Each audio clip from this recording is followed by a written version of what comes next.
Assalamualaikum warahmatullahi wabarakatuh. Perkenalkan, nama saya Khaira Ulfia, mahasiswi Agroteknologi Fakultas Pertanian Universitas Syah Kuala. Pada semester ini, saya sedang mengambil mata kuliah Pelestarian Sumber Daya Hayati. Untuk memenuhi tugas praktikum mata kuliah ini, kami ditugaskan untuk melestarikan tanaman langka. Adapun tanaman langka yang telah saya pilih yaitu tanaman kunyit putih. Seperti yang kita ketahui, keanekaragaman hayati di Indonesia sangatlah tinggi, dan di setiap daerah memiliki ciri khasnya masing-masing. Tak sedikit pula tanaman yang dikategorikan sebagai langka. Hal tersebut dikarenakan jumlah yang ada sangat terbatas. Oleh karena itu, penting bagi kita untuk melestarikannya agar dapat menjaga keberlangsungannya dan tetap dapat dinikmati secara terus-menerus di masa yang akan datang. Pada video kali ini, saya akan menampilkan proses penanaman tanaman kunyit putih dan pengamatannya meliputi tinggi tanaman dan jumlah daun pada setiap minggunya. Langkah pertama yaitu siapkan media tanam yang berupa tanah yang kemudian dimasukkan ke dalam polybag. Usahakan media tanam yang dimasukkan ke dalam polybag tidak terlalu padat agar memudahkan tumbuhnya akar dan mempermudah penyerapan air, sehingga air tidak tergenang dalam polybag. Di sini, saya menyiapkan masing-masing 3 buah polybag untuk ditanami tanaman kunyit putih.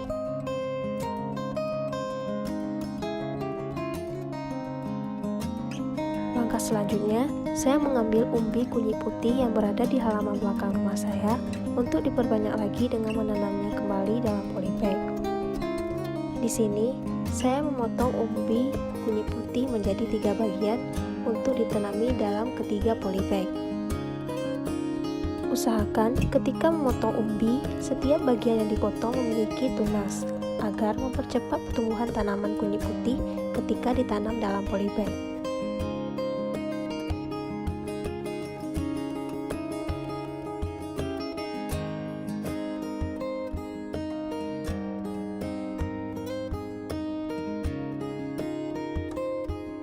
Setelah ketiga bagian umbi dipotong, lubangi tanah pada masing-masing polybag dan masukkan umbi yang telah dipotong ke dalam lubang tanam.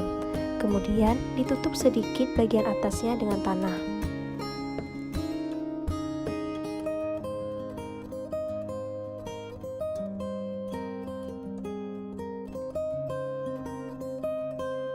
Lanjutkan penanaman dengan cara yang sama sampai pada polybag yang ketiga.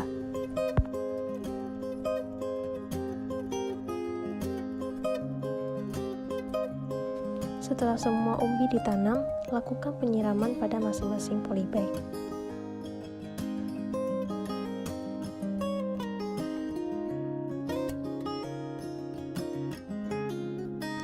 Kunyit putih atau dengan nama latin Curcuma zedoaria merupakan jenis tanaman yang hampir semua bagiannya bisa digunakan untuk obat seperti akar, minyak, dan daunnya. Adapun kandungan dan manfaat kunyit putih untuk kesehatan antara lain yaitu yang pertama, sebagai antimikroba dan anti jamur. Penelitian telah membuktikan bahwa ekstrak kunyit putih dapat melawan beberapa spesies bakteri yang dapat menyebabkan penyakit, seperti E. coli, penyebab banyak gangguan pencernaan seperti diare dan keracunan makanan. Manfaat yang kedua yaitu sebagai obat alergi alami. Kunyit putih mengandung senyawa kurkuminoid yang bermanfaat sebagai anti alergi dan terbukti dapat mengatasi gejala reaksi alergi pada kulit. Yang ketiga yaitu anti kanker. Kunyit putih diyakini dapat menghambat metastasis kanker atau penyebaran kanker dari suatu organ ke organ tubuh yang lain. Hal ini disebabkan karena kunyit putih mengandung senyawa seperti etil pimetosifenate, kurkuminoid, beta-deoksy-kurkumin, dan flavonoid. Manfaat kunyit putih yang keempat yaitu untuk menjaga kesehatan pencernaan. Selama ribuan tahun, kunyit putih telah digunakan untuk mengobati masalah pencernaan. Minyak esensial kunyit pucat ini dilaporkan bermanfaat dalam pengobatan seperti kolik, kejang otot, penurunan nafsu makan, cacingan, perut kumbung, jarang buang air besar, dan lidah yang terasa pahit. Manfaat yang kelima yaitu untuk penawar racun gigitan ular. Kunyit putih juga bisa menjadi penawar racun gigitan ular karena ekstraknya bekerja menghambat aktivitas bisa ular. Manfaat yang keenam yaitu untuk penghilang rasa sakit. Kunyit bersifat analgesik yang lebih baik daripada aspirin karena mengandung senyawa alami yang dapat membantu menghilangkan rasa sakit. Dengan banyaknya manfaat yang terdapat dari tanaman kunyit putih ini, sudah sepatutnya bagi kita untuk dapat menjaga kelestariannya, sehingga tidak hanya dapat berguna bagi manusia, tapi juga dapat menciptakan keseimbangan ekosistem dan keanekaragaman hayati. Mungkin hanya ini video yang dapat saya tampilkan pada kali ini. Lebih dan kurang saya mohon maaf. Sekian dan terima kasih. Wassalamualaikum warahmatullahi wabarakatuh.